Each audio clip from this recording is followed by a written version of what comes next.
não parar, não precipitar e não retroceder. Então dizer para esse cara, sabe quando nós vamos parar? Nunca. Nunca na sua porca vida. Né?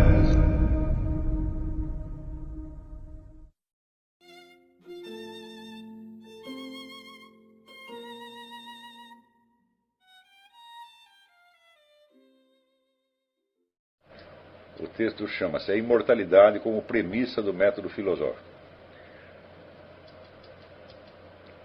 Se somos imortais, temos de sê-lo em essência e não por acidente. A imortalidade é, então, a nossa verdadeira condição e o plano de realidade no qual efetivamente existimos. Nesse caso, a presente vida corporal não é senão uma fração diminuta da nossa realidade, uma aparência momentânea que encobre a nossa verdadeira substância. Em consequência, todo o conhecimento que podemos adquirir dentro dos limites da existência corporal é apenas uma aparência dentro de uma aparência. Ainda que apreenda porções genuínas da realidade, não pode ter em si seu próprio fundamento, mas tem de buscá-lo na esfera da imortalidade. Tudo isso é bem claro. O que confunde as coisas é que o termo imortalidade, na presente cultura, adquiriu a conotação de algo que só se manifesta, se existe, depois da morte física. Esconde-se aí uma sugestão inteiramente absurda. Se somos mortais em vida, mas, aspas, tornamo-nos imortais após a morte, como se a morte fosse a passagem a um estado de existência radicalmente separado, heterogêneo e incomunicável com a vida presente. É nesse pressuposto que repousa toda a esperança de um conhecimento puramente imanente, sem referências ao além. Se a imortalidade existe, essa esperança é tão absurda quanto o pressuposto que a sustenta. Se temos uma vida que transcende toda duração, essa vida transcende e, portanto, abrange, em vez de excluir, a sua fatia imersa em duração. Se somos mortais, temos de sê-lo agora, desde a vida presente, em vez de sermos, por assim dizer, imortalizados pela morte. A morte não pode imortalizar o mortal. Só pode tornar manifesta a imortalidade preexistente e impugnar no mesmo ato a ilusão da mortalidade. Mas, se já somos imortais nesta vida, é claro que não podemos conhecer adequadamente esta última, senão à luz da imortalidade. O conhecimento mortal da vida mortal é o conhecimento ilusório de uma ilusão. O esclarecimento da imortalidade torna-se assim uma exigência primeira do método filosófico. Ou demonstramos que a imortalidade não existe, ou caso a aceitemos, ao menos como hipótese, temos de fundar nela toda a possibilidade de um conhecimento efetivo da realidade. Demonstrar que a imortalidade existe pode ser difícil, mas provar que ela não existe é impossível. Todas as provas estariam limitadas ao acessível na vida presente, em nada debilitando a possibilidade de que haja algo para além dela. Já as provas da imortalidade nada perdem com essa limitação, de vez que a vida presente está dentro da vida imortal e o que se sabe de uma pode revelar algo da outra. As provas, no entanto, de nada servem se, uma vez obtidas, não modificam em nada o hábito reflexo de raciocinar a partir da vida presente, como se esta fosse um todo fechado e autossuficiente. Hábito que tanto pode fundar-se na negação quanto na afirmação da imortalidade. A própria busca de provas cientificamente válidas, obrigantes, portanto, para toda a comunidade dos estudiosos, já tende a fazer da existência presente a medida da vida imortal, já que, na escala desta última, a autoridade humana da comunidade científica não conta para absolutamente nada. De um lado, a prova científica da imortalidade não dá a ninguém, por si, uma consciência de imortalidade pessoal, e muito menos a força para operar a passagem de nível desde uma cognição baseada na experiência temporal a outra fundada no senso da imortalidade. De outro lado, quem quer que tenha operado essa passagem não precisa de provas científicas daquilo que lhe foi dado em experiência pessoal direta. Pode usar essas provas como meios pedagógicos para estimular os outros a buscar experiência idêntica, ou para tapar a boca de adversários da imortalidade, mas esses dois objetivos são menores e secundários em comparação com a experiência em si. A expressão experiência da imortalidade é de certo metonímica, designa o objeto da experiência por uma de suas partes, subentendendo que esta requer incontornavelmente a existência do todo. Deve-se falar de experiências de cognição extracorpórea, ou mais propriamente supracorpórea, estando aí implícito que se a consciência opera fora e acima do corpo, não tem por que morrer quando ele morre. Essas experiências não são necessariamente paranormais. Qualquer um pode ter acesso a elas, contanto que se prepare para isso mediante uma série adequada de meditações. Em geral, não se trata de perceber objetos à distância ou futuros, mas de tomar consciência daquilo que, na percepção comum e corrente, já é supracorpóreo, embora não seja percebido habitualmente como tal. Então, logo você assuma consciência dos elementos supracorpóreos que perpassam e fundamentam a percepção corporal, sua noção de eu vai modificar-se automaticamente. Quando digo assumir consciência, quero dizer que há aí algo mais do que um simples ato de percepção isolado ou mesmo repetido. Assumir consciência é algo mais que tomar consciência. Implica um ato de responsabilidade intelectual e moral, pelo qual você se compromete intimamente a não permitir que a porta aberta para a consciência de extracorporeidade se feche e o conteúdo aí assimilado se dilua no fluxo das impressões corporais, até ser esquecido ou ao menos perder toda a força estruturante sobre a sua vivência de eu. Bem, agora eu vou voltar e ler pedaço por pedaço e acrescentar alguns comentários.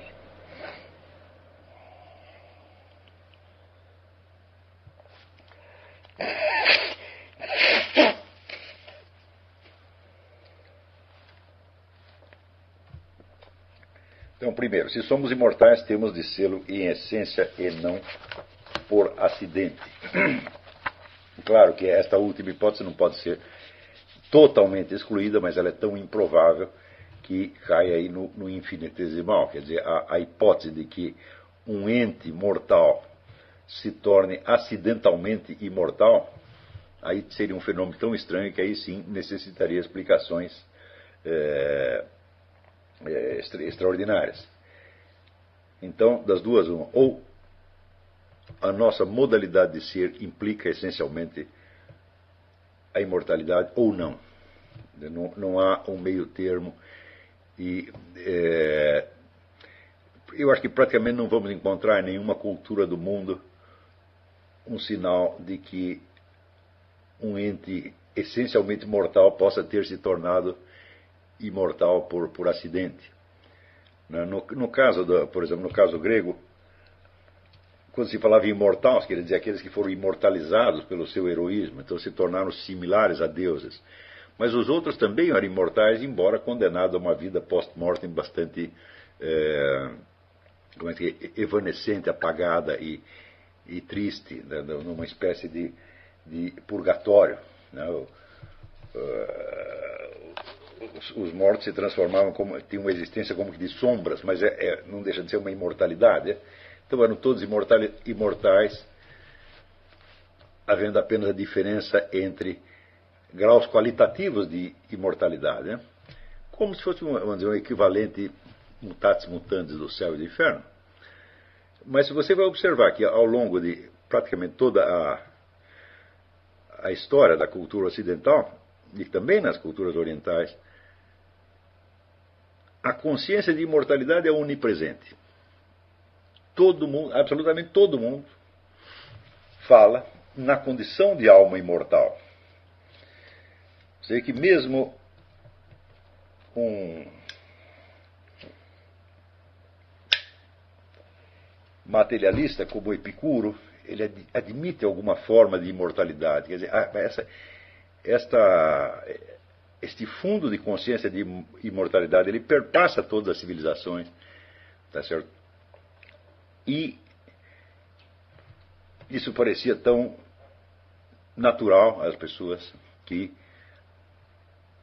ainda já na entrada da modernidade, Spinoza podia confessar, fazer aquela sua famosa confissão, sentimos experimur que nos eternos esse. Quer dizer, sentimos e experienciamos que somos eternos.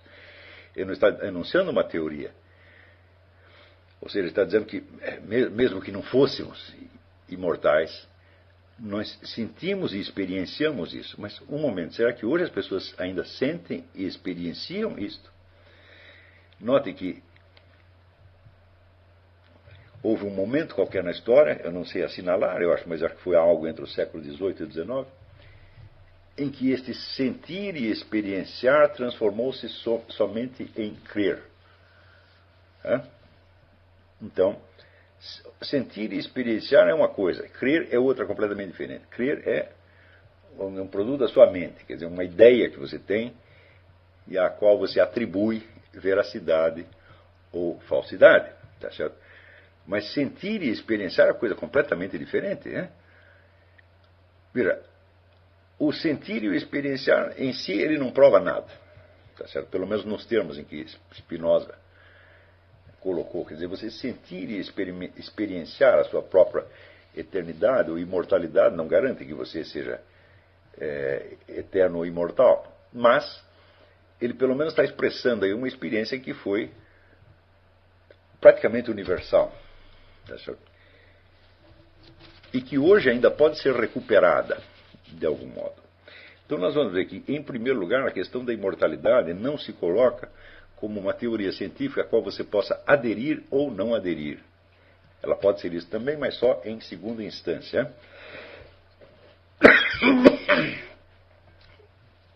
Em primeira instância, é uma questão de uma experiência que você tem ou não tem.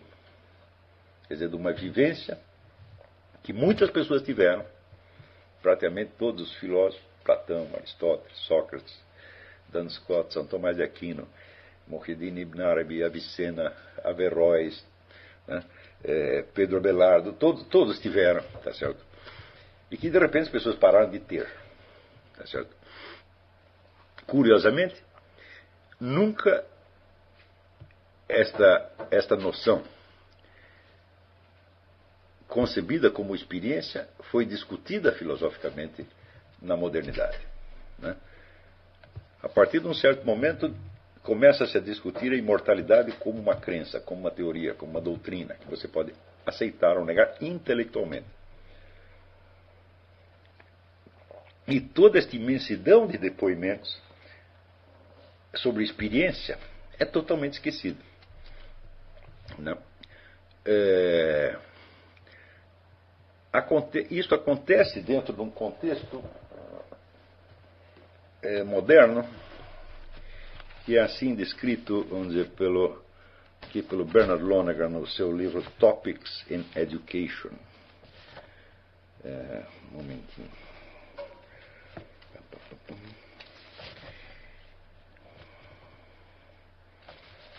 Ele está discutindo, que ele está expondo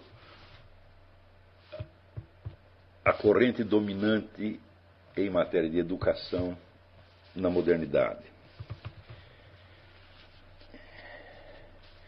Ele diz: a tendência modernista em filosofia, quer dizer, está entendendo, subentendendo a filosofia da educação, pode ser resolvida, pode ser resumida em 5 tópicos. Primeiro, nada deve ser dado por pressuposto ou aceito com base na fé cega. Tudo deve ser questionado. Segundo, não há realidade fixa a ser conhecida. A realidade é um processo. O conhecimento é um componente sempre mutável dentro do processo humano. Não há realidade fixa e não há conhecimento fixo. Terceiro, os métodos da ciência empírica são os únicos métodos válidos. E a palavra significativa aqui é únicos. Esses métodos resolvem todas as questões, não apenas em ciências naturais, mas também em filosofia, na moral e na religião. Não apenas naquilo que é comum ao homem e ao resto do universo material, mas em tudo que é distintivamente e basicamente humano também.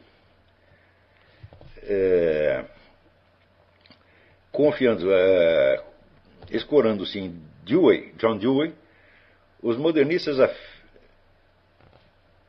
afirmam, para aliás, afirmam não, advogam a validade universal e exclusiva dos métodos da ciência empírica.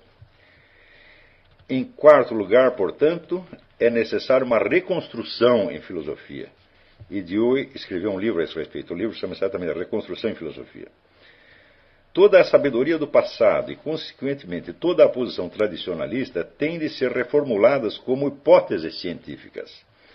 Ela tem que ser colocada em termos científicos submetidos ao teste e verificação científica antes que possa ser até chamada de conhecimento.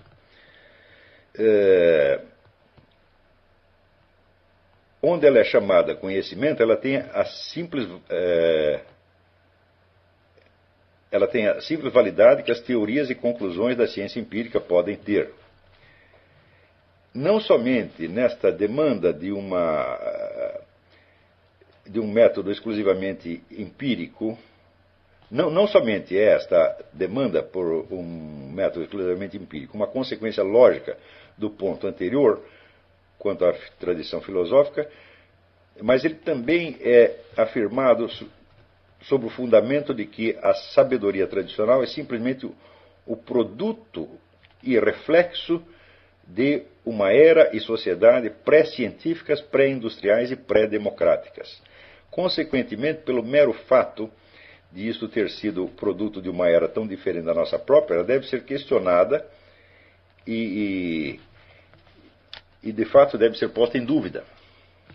Finalmente, com base nesta filosofia, dizem-nos que a experiência é sempre um processo que está sendo reavaliado. Ela é não somente o melhor instrutor, ela é o único instrutor.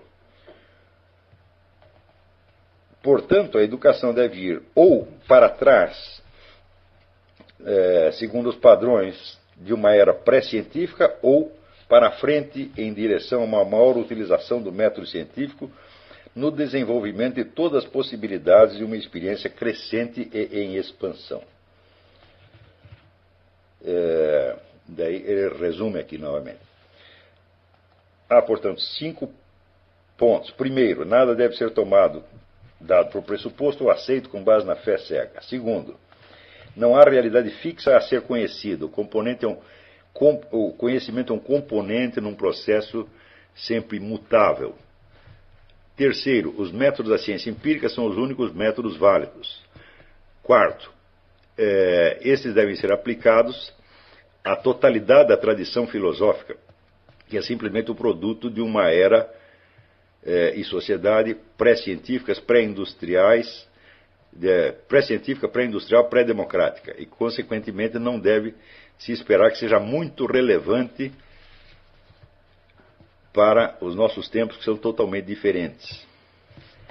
Muito bem, então é dentro desse contexto é que aquilo que os antigos denominavam experiência da sua imortalidade, que eles efetivamente vivenciaram como tal, é então transmutado numa hipótese científica a ser testada pelos meios científicos. Tá certo? Ora, acontece que a transição, vamos dizer, de uma experiência para uma teoria é uma coisa extremamente complexa, né? E, em segundo lugar, a possibilidade de que as ciências empíricas modernas possam colocar em teste toda a herança recebida de civilizações tradicionais é uma hipótese tão louca que simplesmente o fato do sujeito tê-la enunciado já deveria ser suficiente para colocar num hospício. Não é isso? Porque é claro que,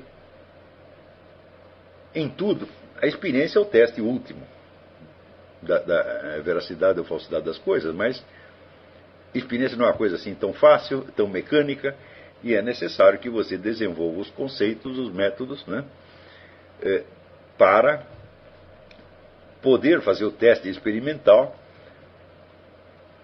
de acordo com as exigências de cada domínio ontológico em particular.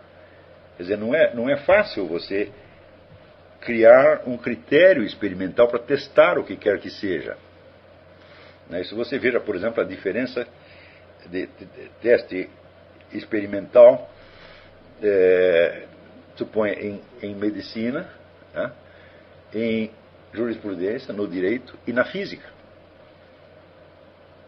Quer dizer, você tem que desenvolver métodos específicos para cada um desses três, e o grau de confiabilidade do teste também é variável conforme as circunstâncias. Então, é o caso de dizer, bom, o seu método experimental talvez, em si, idealmente, ele é o melhor método para testar qualquer coisa, contanto que ele se desenvolva para isto. Tá certo? Então, qual é a possibilidade de que métodos desenvolvidos exclusivamente para relacionar fenômenos dentro do presente, do nosso presente estado de espaço-tempo, possam testar alguma coisa que está para além desse espaço-tempo. Então vemos que aí simplesmente esses métodos não existem. Não é isto? No entanto, nós podemos criar um método indireto. Nós não podemos fazer um teste experimental da imortalidade. A única maneira de criar uma ciência experimental da imortalidade seria você tornar-se imortal, passar para o outro lado e trazer de lá as provas da imortalidade. Isso é absolutamente impossível. Mesmo porque, se você trouxesse provas da imortalidade, essas provas teriam que estar adaptadas à condição de vida terrestre temporal dos observadores. Então seria como você espremer a experiência da imortalidade dentro da esfera da mortalidade, e isso é obviamente autocontraditório, então essas testes não valeriam nada. No entanto, você pode pode obter uma verificação empírica de certos fatos que não são em si, vamos dizer, a presença da imortalidade, mas implicam uma imortalidade. Não é isso? E é por isso que eu digo mais adiante que não se pode falar de experiência da imortalidade, tá certo? Mas você pode haver uma experiência da supracorporeidade. Quer dizer, se você tem acesso a modalidades de conhecimento que são supracorporais, então está claro que a sua cognição não está limitada à esfera corporal, e se não está limitada e nem é determinada pela esfera corporal, então não se vê por que essas possibilidades cognitivas devessem morrer no instante que o corpo morre, já que não tem nada a ver com ele. Tá certo? E eu citei especificamente essas experiências cognitivas vividas em estado de morte clínica, e citei um exemplo muito simples, que é o da música. Quer dizer, a música é a experiência universal da supracorporeidade, especialmente a percepção de melodia. Não posso dizer a mesma coisa, a percepção de ritmo. A percepção de ritmo é inteiramente corporal. E a percepção de harmonia também é corporal. Tá certo? Tanto que ritmo e harmonia todo mundo percebe. Quer dizer, qualquer um percebe se, vamos dizer, a mudança, né, do tempo de uma batida, por exemplo. E também todo mundo percebe se um certo som está sendo tocado por um instrumento ou por dois instrumentos diferentes. Tá certo? E se um instrumento está tocando uma nota e o outro está tocando uma nota harmônica com ele, está tocando uma nota inarmônica, isso todo mundo percebe. Porém, melodia nem todo mundo percebe. Daí a minha insistência na memória de melodias. Até botei hoje mais uma lista de melodias aí. Então, não existe uma surdez rítmica, pessoas que não percebam ritmo. O sujeito que não percebesse ritmo, ele ficaria com um problema cardíaco muito grave. Ele não conseguiria, né, articular suas batidas cardíacas com sua respiração e ele morreria. O sujeito que não percebesse harmonia, ele não conseguiria perceber a diferença entre uma voz e duas vozes. Então você não saberia se está conversando com duas pessoas ou com uma pessoa. Mas existe uma surdez melódica, chamada surdez tonal, né? E, como se observou recentemente, as reações cerebrais da pessoa que sofre de surdez tonal são exatamente as mesmas da pessoa capaz de perceber melodia, de modo que Nós podemos dizer, o cérebro sempre percebe melodia. Quem não percebe é você. Então isso quer dizer, não basta um cérebro para perceber, precisa um algo mais. E não há sinais corporais de diferença entre a pessoa que tem surdez tonal e a que não tem. E, no entanto, você vê que a percepção de melodia é uma dimensão decisiva da vida humana. Né? Então, a pessoa que não percebe melodia, ela não tem acesso a toda uma linguagem de sentimentos e emoções que amplifica a experiência dela enormemente. Tudo isso, para ela, passa a inexistir. Porém, existe ainda um outro tipo de experiência que pode ilustrar isso para você. E essa experiência não é como os testes científicos, porque os testes científicos são, vamos dizer, para assim dizer, observados desde fora. Quer dizer, não é o sujeito que está conduzindo a experiência, não é ele mesmo o objeto da experiência. Você faz essa experiência no outro, não sei como no caso do Fechner, né, que fazia, Ludwig Fechner, que era ele mesmo cobaia da sua experiência. Eu mencionei aqui a experiência que ele fazia de espocar um flash dentro do seu próprio olho, né, e medir o tempo em que a bola de luz desaparecia do seu campo de visão. De modo que o depoimento dele valia duplamente, como o do cientista e como da cobaia. Mas esta outra experiência que eu vou dizer, ela não tem como ser feita desde fora. Cada um tem que fazer por si. Isso significa que ela não pode ter validade científica, a não ser através de depoimento. Se você coletar vários depoimentos de pessoas que fizeram, bom, então você pode criar uma validade científica indireta. E, no entanto, essa experiência é a que dá o maior grau de certeza quanto a este ponto da extracorporeidade. E a experiência consiste simplesmente no seguinte: é fácil você perceber que todos os elementos que compõem a sua esfera mental, sua esfera de pensamento, memória, imaginação e tal, estão em constante fluxo, em constante movimento. Tá certo? Aquilo nunca para. Né? Tudo ali é absolutamente impermanente. Né?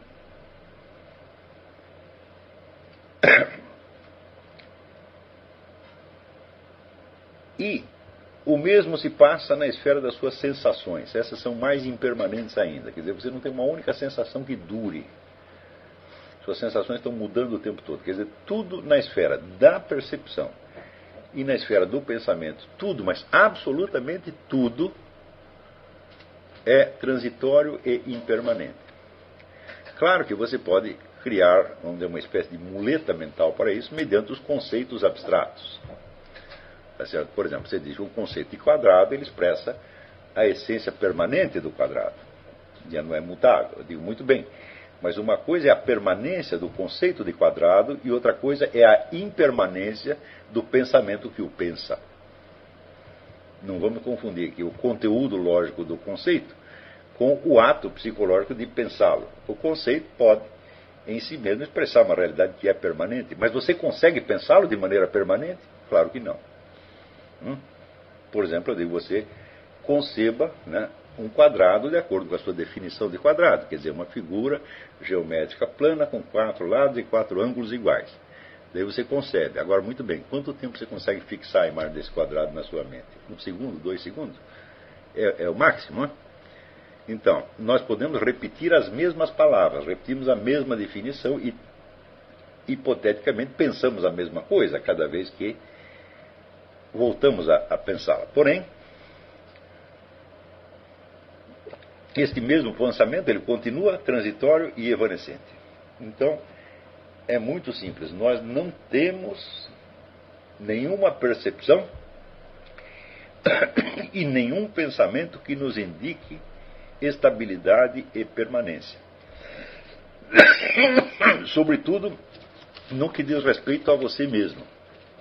Mas é tudo que você pensa a respeito de você mesmo é instantâneo, transitório, evanescente. E, no entanto, você tem uma firme convicção da sua identidade que permanece ao longo dos tempos. Quando você lembra de coisas que se passavam quando você tinha 2 ou 3 anos, você dizia: eu fazia tal coisa, eu tomava mamadeira, eu caí da cama, e assim por diante. Né? Este eu a que você se refere é o mesmo que está falando agora. E da onde você tirou essa firme convicção de identidade? E aí, pessoal, tranquilo? Então, se inscreva no canal, compartilhe, comente, ajude nosso canal. Os links estão na descrição do vídeo. Você pode participar pelo Apoie-se, pela vaquinha. Qualquer forma de ajuda será muito bem-vinda. Pode curtir, comentar e compartilhar também para ajudar nosso canal. Quem quiser seguir a gente nas redes sociais, estão todas aí na descrição do vídeo. Muito obrigado, sempre com Deus, pátria, família e liberdade. Tamo junto, forte abraço.